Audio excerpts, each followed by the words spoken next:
Veliki pozdrav i dobrodošli na moj kanal. Danas ćemo se sladiti jednom finom sladoled tortom na bazi keksa, slatke pavlake i borovnica. Sve ove tri kombinacije kad se spoje u ovako jednu dobijete ovakav proizvod. Zar nije ludo?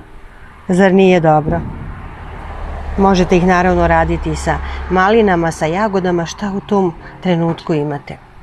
Šta god da uradite nećete pogrešiti, ali kako sam je napravila, to ćete sad tek da vidite. Hajmo!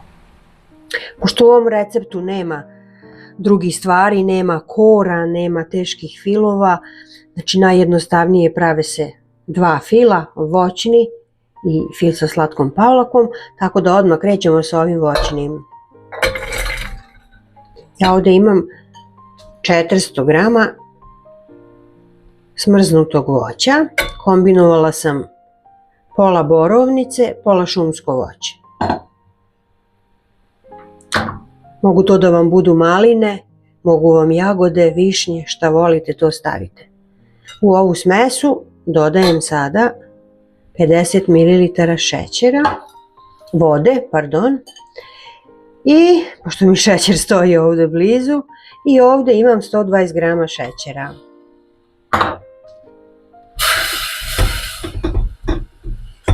Ovu smesu je sad potrebno malo skuvati.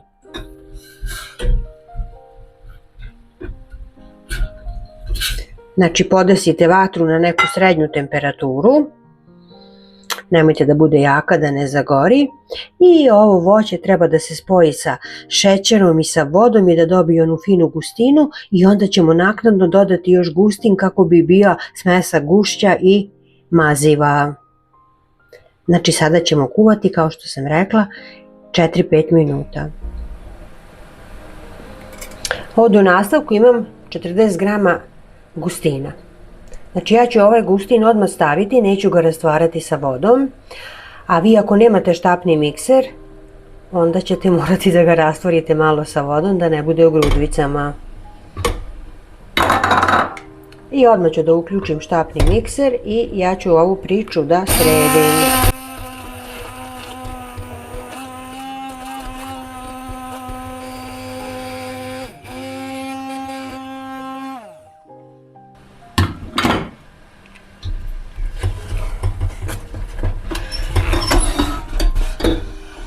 Evo vidite,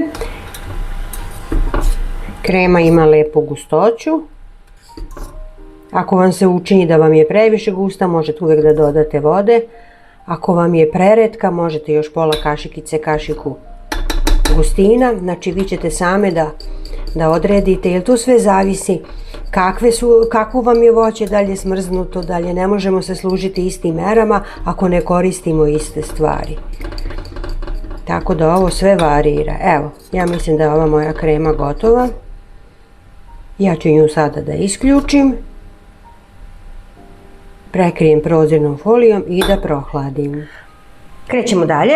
Ovdje imam 300 ml slatke pavlake. Znači kao što vidite, jednostavne su kreme, nećete se pomučiti. I ovdje imam kondenzovano mleko, 397 grama. To je ono standardno. I njega ću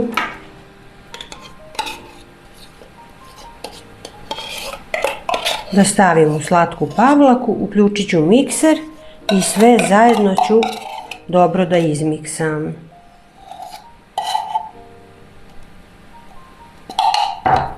Krećemo.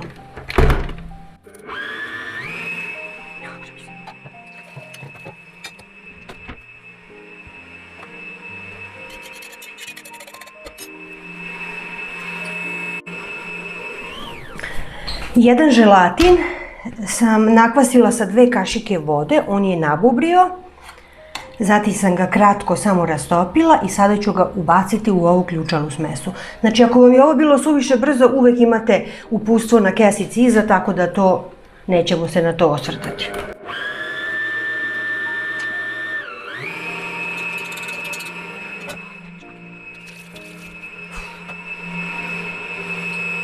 Pogledajte sad šta je sve na stolu. Znači ovdje je gotova krema sa slatkom pavlakom i kondenzovanim mlekom.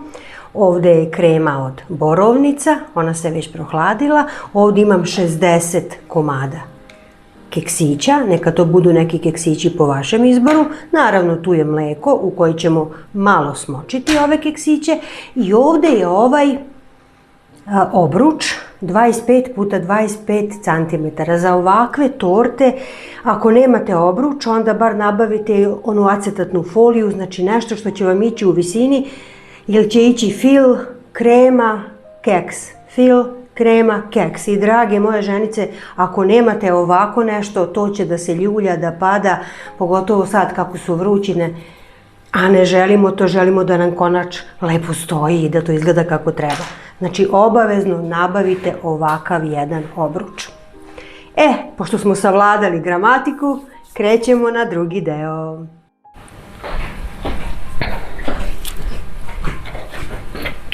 Keks.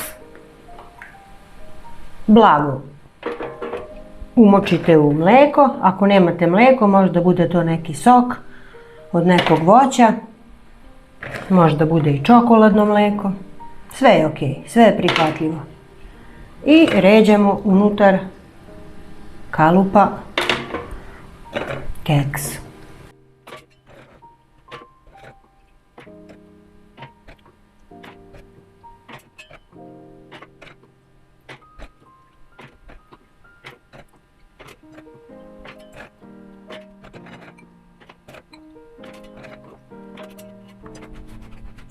Sklonite keks sa strane i sada možete da odlučite koju ćete kremu prvo da stavite. Znači sve je na vama, ja ću prvo da stavim ovu slatku pavlaku. Znači kremu podelite na dva dela.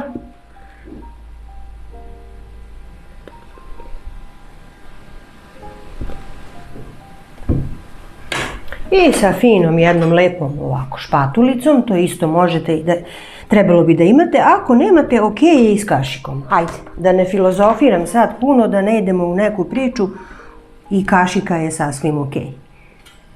Mada će vam s ovim biti mnogo lepše.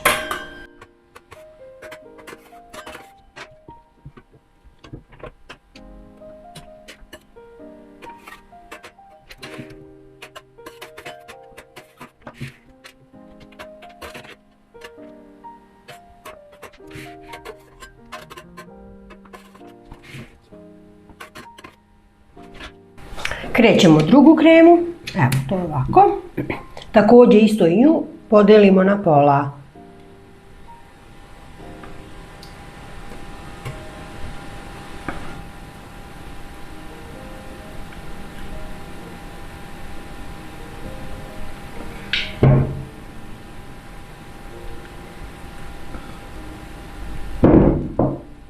Baš je lepa krema. Sada uzmite čistu špatulu kako vam se ne bi miješalo ove dve kreme, da ne ostaju tragovi, i nju također prevucite ravnomerno preko belog fila.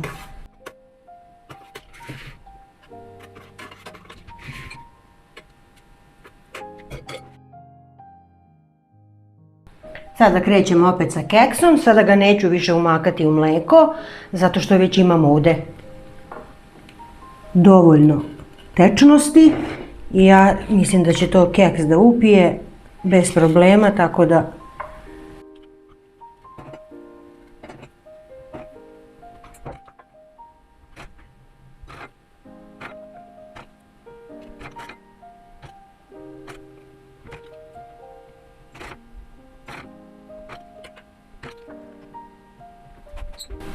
dalje ide opet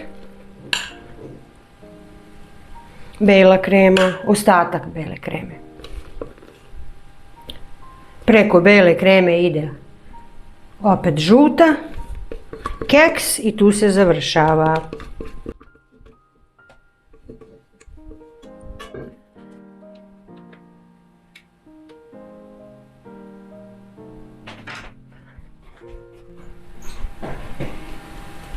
I evo, premazujemo ovaj još jedan deo sa voćem i tu otprilike i završavamo. Preostaje mi samo još da stavim odozgore keks. I onda ću ovu finu sladoled torticu malo da zamrznem. I onda ću, kad se malo stegne, staviti šlag. Vidjet ćete to već u hodu. Znate da ja kažem jedno, a onda do kraja uradim nešto drugo. Zavisi kako mi naiđe inspiracija. Tako da samo da to bude jednako raspoređeno.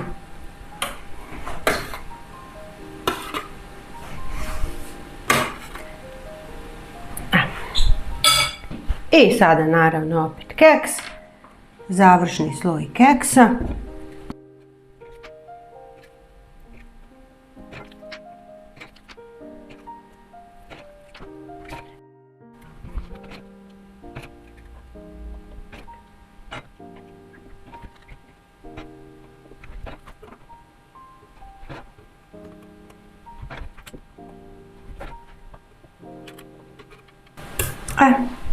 To bi bilo to.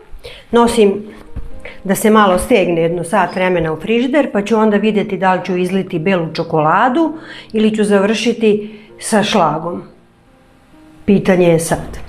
Evo, stegao se fino, lepo izgleda, znači držala sam ga jedno 2-2,5 sata u frižideru. I sada ću da izlijem čokoladni ganaš. Evo, on izgleda ovako. I šta radite? Ovdje ugrejete 150 ml slatke pavlake do vrenja. Skinete sa vatre, iseckate 200 g bele čokolade, ponavljam kvalitetne bele čokolade i pomešate zajedno. Mešate energično dok ne dobijete ovako finu masu. Znači odnos pavlake i čokolade mora da bude, ne može da bude isti, zato što je u pitanju bela čokolada, a sa crnom kad je radimo u istom odnosu, pogledajte kako je lepo. I izlivate.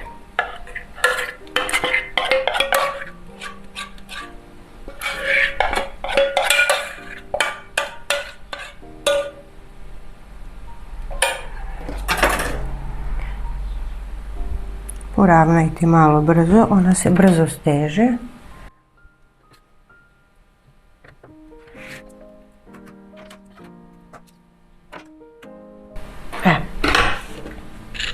Ja sam ovdje sačuvala 2 kašike onog nadeva od kupina, evo vidite, i ja ću sada s njim malo da, i uz pomoć čačkalice, da prošaram, znači da namestim neku, ajde da kažemo onako, dekoraciju koja će biti vidljiva i lepa, bar se nadam.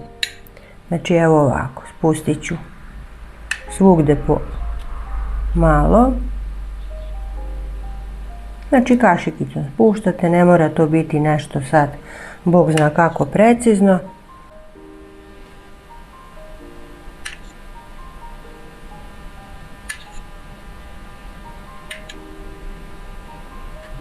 Znači sve radite odmah, ne čekate da se čokolada stegne, da bismo mogli izvući štrafte.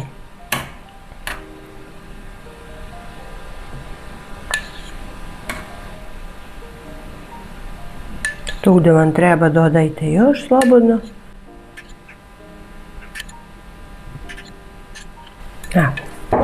I sada nekim većim drvenim štapićem ili kao ja ovako čačkalicom samo prođete.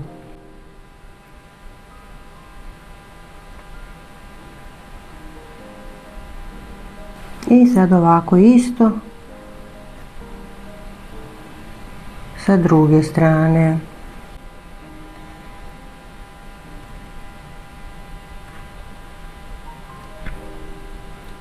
Možete još jednom.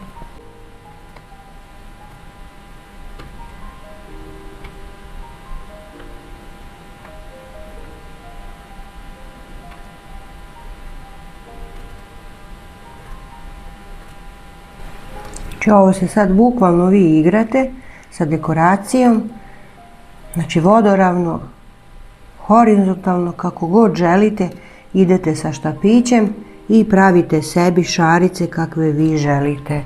Evo ga.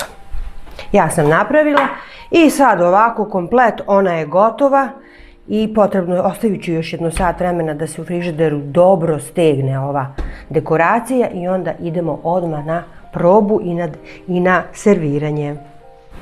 Evo kako izgleda kada je izvadite iz frižidera, kad se stegla čokolada.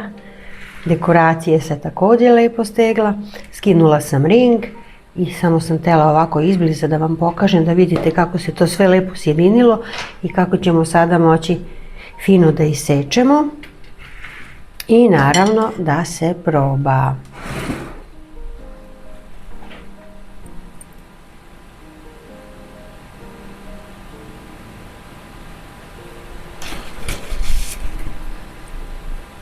Oštar nož,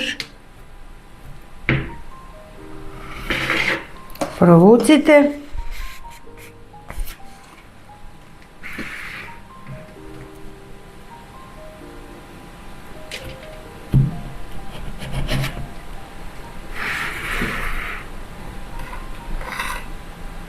i ona u preseku izgleda ovako. Pogledajte kako je samo lepa.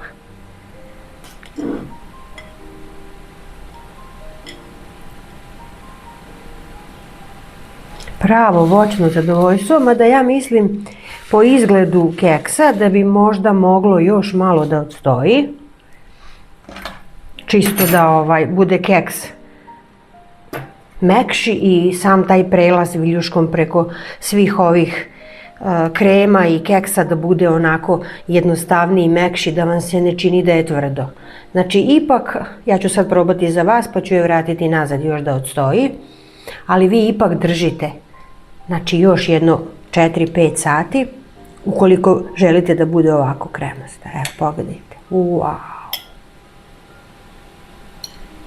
Ljudi moji,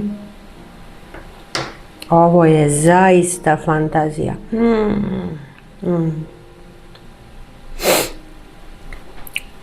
Šta da kažem, kiselkasto-slatka kombinacija, ovaj neutralan keks, pa zaista ovo je pravi letnji sladoled. Ne propustite ovaj sjajan recept, jer garantujem da je odličan i garantujem da ćete uživati u svakom zalogaju. Kao što uživam ja, a sad će i cijela moja porodica. Dobro? To bi bilo to. Znači, drago mi je što sam i sad bila s vama, što sam vam napravila ovu divnu tortu. Nadam se da ćete napraviti isto ovako, da ćete mi poslati da vidim kako vam je ispalo, da li ste zadovoljni, što da ne.